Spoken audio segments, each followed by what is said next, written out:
Hey everybody, Marcus here. To take flight every day, at least for a moment, which may be brief as long as it is intense. A spiritual exercise every day, either alone or in the company of someone who also wishes to better himself. Spiritual exercises. Step out of duration. Try to get rid of your own passions, vanities, and the itch to talk about your own name, which sometimes burns you like a chronic disease. Avoid backbiting. Get rid of pity and hatred. Love all free human beings. Become eternal by transcending yourself. This work on yourself is necessary, this ambition justified. Lots of people let themselves be wholly absorbed by militant politics and the preparation for social revolution. Rare, much more rare, are they who, in order to prepare for the revolution, are willing to make themselves worthy of it. That was a quote from Georges Friedman, a quote that, for all intents and purposes, could have been taken out of the works of Marcus Aurelius.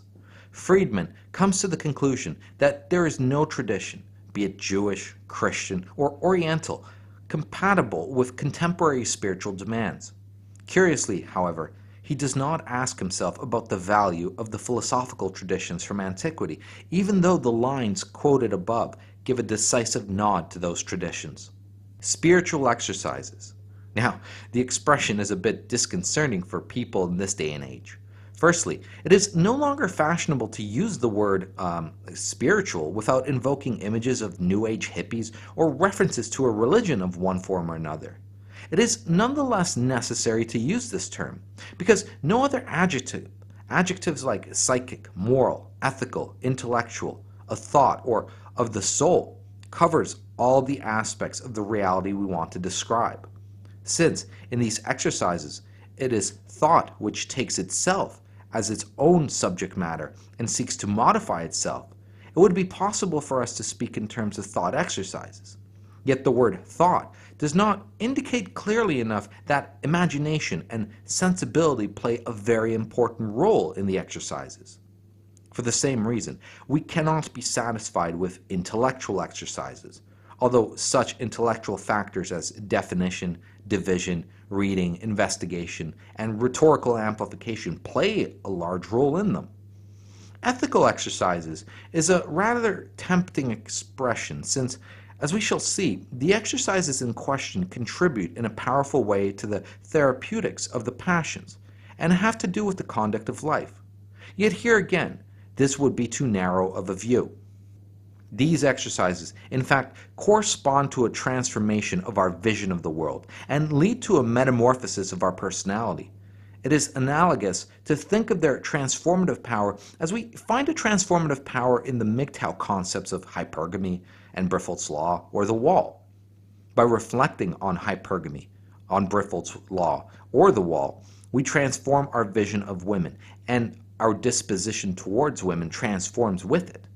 With this in mind, spiritual is quite apt to make us understand that these exercises are the result not merely of thought, but of the individual's entire psyche. But you might be asking yourself, how do these exercises differ from those found in religion? Well, religious spiritual exercises, such as reflecting upon the mysteries while saying the rosary, are a continuation of this tradition, but have their own flavor. Whereas religious spiritual exercises have as its objective bringing you closer to God, the exercises of antiquity have the object of attaining the highest value of the respective philosophical school. As far as the Stoics are concerned, spiritual exercises are meant to bring you happiness. For the Epicureans, they are meant to bring you the highest pleasures, and so on. The focus of this video will be to introduce you to these exercises as pillars of the art of living. It is the common belief that life does not come with an instruction manual. However, this is not true. Each of the traditions in antiquity is exactly that, a manual to how to live. Spiritual exercises can be best observed in the context of Hellenistic and Roman schools of philosophy. The Stoics, for example, declared explicitly that philosophy, for them, was an exercise. In their view, philosophy did not consist in teaching abstract theory, much less the exegesis of texts, but rather in the art of living. It is a concrete attitude and determinate lifestyle which engages the whole of existence. The philosophical act is not situated merely on the cognitive level, but on that of the self and of being. It is a progress which causes us to be more fully and make us better. It is a conversion which turns our entire life upside down, changing the life of the person who goes through it. It raises the individual from an inauthentic condition of life, darkened by unconsciousness and harassed by worry, to an authentic state of life, in which he attains self-consciousness, an exact vision of the world, inner peace, and freedom. In the view of all the philosophical schools of antiquity, mankind's principal cause of suffering, disorder, and unconscious turmoil are the passions. That is, unregulated desires and exaggerated fears. People are prevented from truly living because they are dominated by worries. Philosophy thus appears, in the first place, as a therapeutics of the passions. Each school had its own therapeutic method, but all of them link their therapeutics to the profound transformation of the individual's mode of seeing and being. The object of spiritual exercises is precisely to bring about this transformation. Let us consider the Stoics. For the Stoics, all of mankind's woes derive from the fact that a man seeks to acquire or to keep possessions that he may either lose or fail to obtain, and from the fact that a man tries to avoid misfortunes which are often inevitable. The task of philosophy, then, is to educate people so that they seek only the goods they are able to attain, and try to avoid only those evils which are possible to avoid. In order for something to be always obtainable, or an evil always avoidable, they must depend exclusively on man's freedom. But the only things which fulfill these conditions are moral good and evil. They alone depend on us. Everything else does not depend on us. Now here, everything else means everything that is not subject to our free will. Those things that do not depend on us must be indifferent to us. That is, we must not introduce any differences into it, but accept it in its entirety as willed by fate. This is the domain of nature. Now, we have here a complete reversal of our usual way of looking at things. We are to switch from our human vision of reality, in which our values depend on our passions, to a natural vision of things, which replaces each event within the perspective of universal nature. Such a transformation of vision, is not easy, and it is precisely here that spiritual exercises come in. Little by little, they make possible the indispensable metamorphosis of our inner self. Now, there are few existing lists of all of these exercises, but one such list comes from Philo of Alexandria. The list includes the following items: research, thorough investigation, reading, listening, attention, self-mastery, and indifference to indifferent things. Now, let us go through some of these, starting with attention. Now, attention is the fundamental Stoic spiritual attitude. It is a continuous vigilance and presence of mind, self-consciousness which never sleeps, and is a constant tension of the spirit. Thanks to this attitude, the philosopher is fully aware of what he does at each instant, and he wills his actions fully. Thanks to the spiritual vigilance, the Stoic always has on hand the fundamental rule of life, that is, the distinction between what depends on us and what does not. Think of all the actions a man takes on autopilot. How many of the decisions in our day-to-day life are done out of reflex or habit?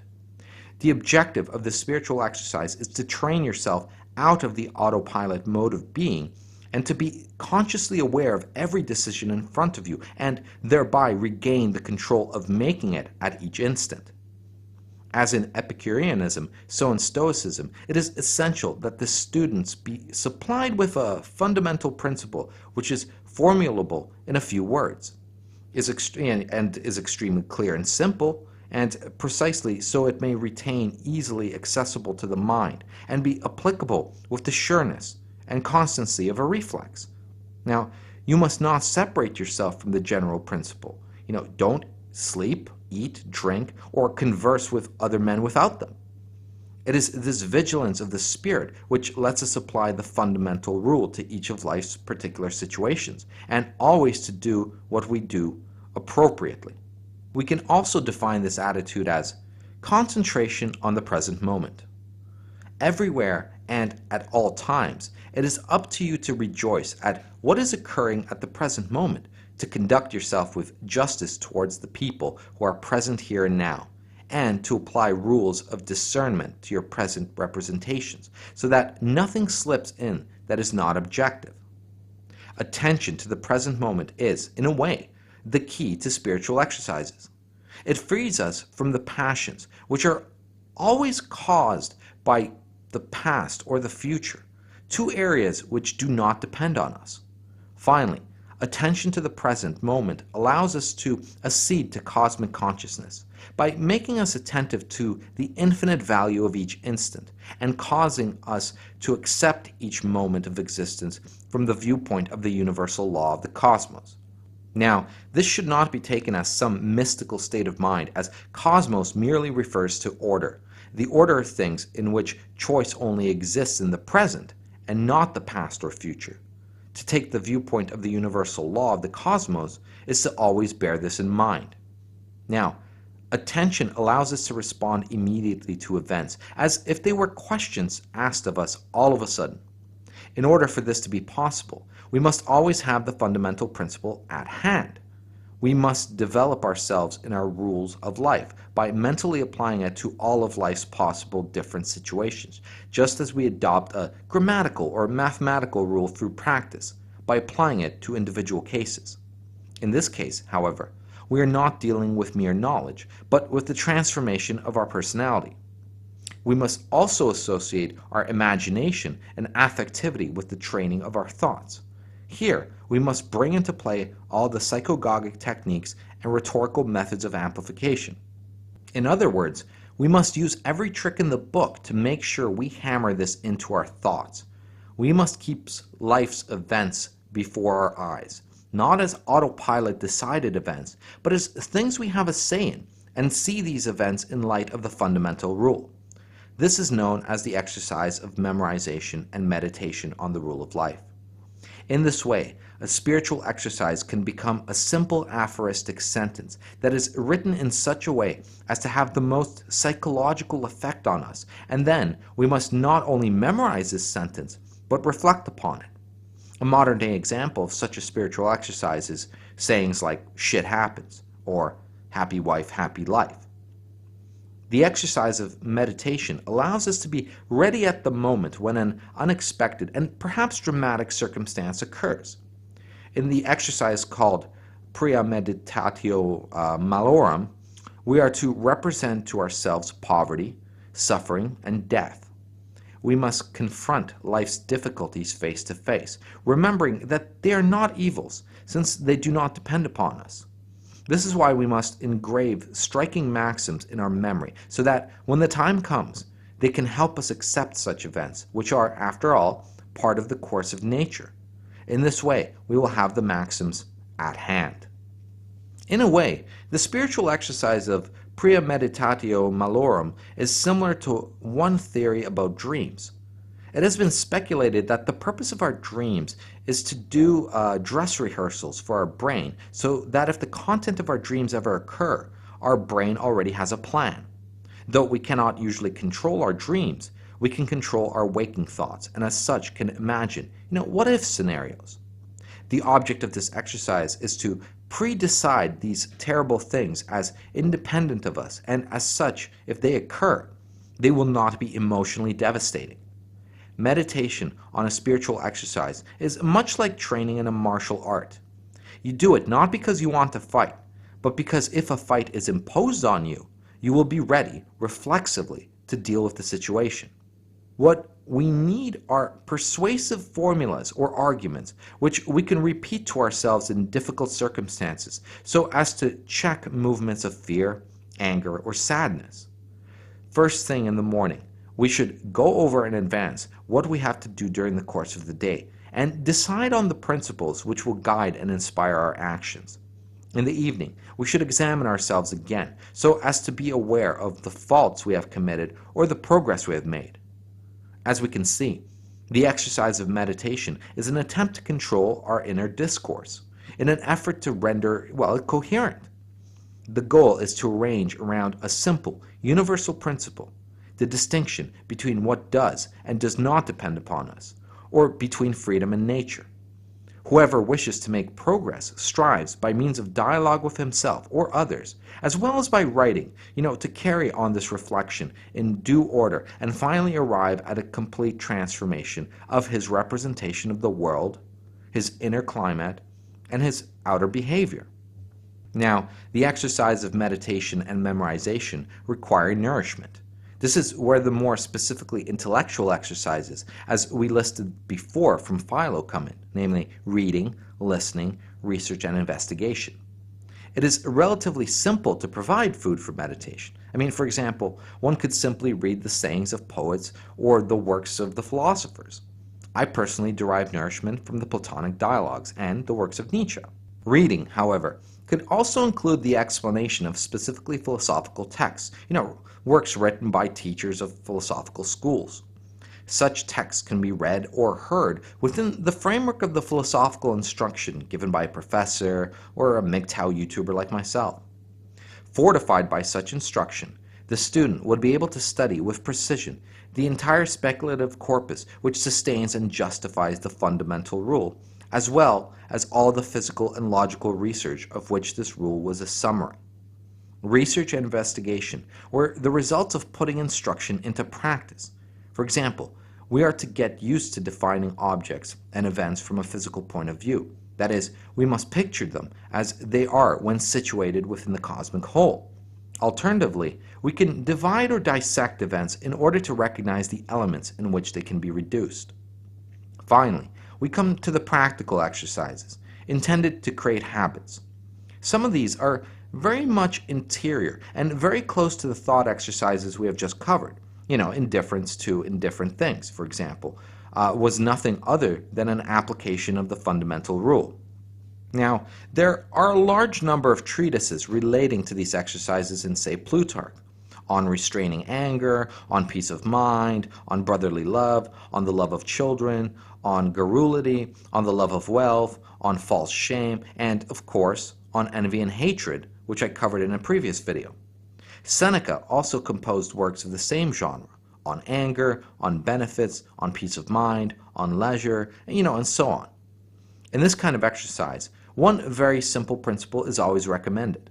Begin practicing on easier things, so as to gradually acquire a stable, solid habit. For the Stoics, then, doing philosophy meant practicing how to live, that is, how to live freely and consciously. Consciously, in that we pass beyond the limits of individuality to recognize ourselves as a part of the reason-animated cosmos. Freely, in that we give up desiring that which does not depend upon us and is beyond our control, so as to attach ourselves only to what depends on us, actions which are just and in conformity to reason. It is easy to understand that a philosophy, like Stoicism, which requires vigilance, energy, and psychic tension, should consist essentially in spiritual exercises. But it will perhaps come as a surprise to learn that Epicureanism, which usually is considered the philosophy of pleasure, gives us as prominent a place as Stoicism to precise practices, which are nothing other than spiritual exercises. The reason for this is that, for Epicurus, just as much as for the Stoics, philosophy is of therapeutics. We must concern ourselves with the healing of our lives. Now, in this context, healing consists in bringing one's soul back from the worries of life to the simple joy of existing. People's unhappiness, for the Epicureans, comes from the fact that they are afraid of things which are not to be feared and desire things which are not necessary to desire, and which are beyond their control. Consequently, their life is consumed in worries over unjustified fears and unsatisfied desires. As a result, they are deprived of the only genuine pleasure there is, the pleasure of existing. Now, this is why Epicurean physics can liberate us from fear. It can show us that the gods have no effect on the progress of the world, and that death, being complete dissolution, is not part of life. Epicurean ethics, as deliverance from desires, can deliver us from our insatiable desires by distinguishing between desires which are both natural and necessary, desires which are natural but not necessary, and desires which are neither natural nor necessary. It is enough to satisfy the first category of desires and give up on the last, and eventually on the second category as well, in order to ensure the absence of worry. Now, this may come as a surprise to some, but Epicurus would encourage people to abstain from things like drugs, alcohol, sex, and so on. This is not usually what we imagine a philosophy of pleasure would entail. To Epicureans, all but the natural and necessary desires yield true pleasure, and all other desires are false pleasures. The cries of the flesh are not to be hungry, not to be thirsty, not to be cold. For if one enjoys the possession of this, and the hope of continuing to possess it, he might rival even the happiness of Zeus. This is the source of the feeling of gratitude, which one would hardly have expected, which illuminates what one might call Epicurean piety towards all things. Thanks be to blessed nature, that he has made what is necessary easy to obtain, and what is not easy to be unnecessary. Spiritual exercises are required for the healing of the soul. Like the Stoics, the Epicureans advise us to meditate upon and assimilate day and night brief aphorisms of summaries which will allow us to keep the fundamental rule at hand. For instance, there is the well-known tetrapharmakos, or fourfold healing formula. God presents no fear, death no worries, and while good is readily attainable, evil is readily endured. The abundance of collections of Epicurean aphorisms is a response to the demands of the spiritual exercise of meditation. As with the Stoics, however, the study of the treatises of the school's greatest founders was also an exercise intended to provide material for meditation. For the Stoics, the study of physics is a particularly important spiritual exercise. We should not think that any other end is served by knowledge of celestial phenomena than freedom from disturbance and firm confidence, just as in the other fields of study. Contemplation of the physical world and imagination of the infinite are important elements of Epicurean physics. Both can bring about a complete change in our way of looking at things. The closed universe is infinitely dilated, and we derive from this spectacle a unique spiritual pleasure. The walls of the world open out. I see action going on throughout the whole void. Thereupon, from all these things, a sort of divine delight gets hold upon me, and a shuddering, because nature thus by your power has been so manifestly laid open and unveiled in every part. Meditation, however, is not the only Epicurean spiritual exercise. To cure the soul, it is not necessary, as the Stoics would have it, to train it to stretch itself tight, but rather to train it to relax. Instead of picturing misfortunes in advance so as to be prepared to bear them, we must rather, says Epicurus, detach our thoughts from the vision of painful things and fix our eyes on pleasurable ones. We are to relive memories of past pleasures and enjoy the pleasures of the present, recognizing how intense and agreeable these present pleasures are. We have here a quite distinct spiritual exercise, different from the constant vigilance of the Stoic, with his constant readiness to safeguard his moral liberty at each instant. Instead, the Epicureans preach the deliberate, continually renewed choice of relaxation and serenity, combined with a profound gratitude towards nature and life, which constantly offers us joy and pleasure, if only we know how to find them. By the same token, the spiritual exercise of trying to live in the present moment is very different from Stoics and Epicureans. For the Stoics, it means mental tension and constant wakefulness of the moral conscience. For the Epicureans, it is an invitation to relaxation and serenity. Worry, which tears us in the direction of the future, hides from us the incomparable value of the simple fact of existing. We are born once and cannot be born twice, but for all time be no more. But you, who are not master of tomorrow, postpone your happiness. Life is wasted in procrastination, and each one of us dies overwhelmed with cares. Now, this is the doctrine contained in Horace's famous saying, Carpe diem. Life ebbs as I speak, so seize each day, and grant the next no credit. For the Epicureans, pleasure is a spiritual exercise. Not pleasure in the form of mere sensual gratification, but the intellectual pleasure derived from contemplating nature, the thought of pleasures past and present, but not future, and lastly, the pleasure of friendship. In Epicurean communities, friendship also had a spiritual exercise, carried out in a joyous, relaxed atmosphere. These included the public confessions of one's faults, mutual correction, carried out in a fraternal spirit, and examining of one's consciousness. Above all, friendship itself was the spiritual exercise par excellence in Epicureanism. Each person was to tend towards creating the atmosphere in which hearts could flourish. The main goal was to be happy, and mutual affection and the confidence with which they relied upon each other contributed more than anything else to this happiness. Though this video provides the groundwork for all spiritual exercises, there are things one needs to learn other than how to live. One needs to learn how to read, how to dialogue, and also one must learn how to die. These will be the topics of subsequent videos in this series. Now, to close off this video, I want to put forward one spiritual exercise from Marcus Aurelius that I think is very relevant to MGTOW. Sex is the friction of a piece of gut and, following a sort of convulsion, the expulsion of some slime. Thanks for listening. Go team.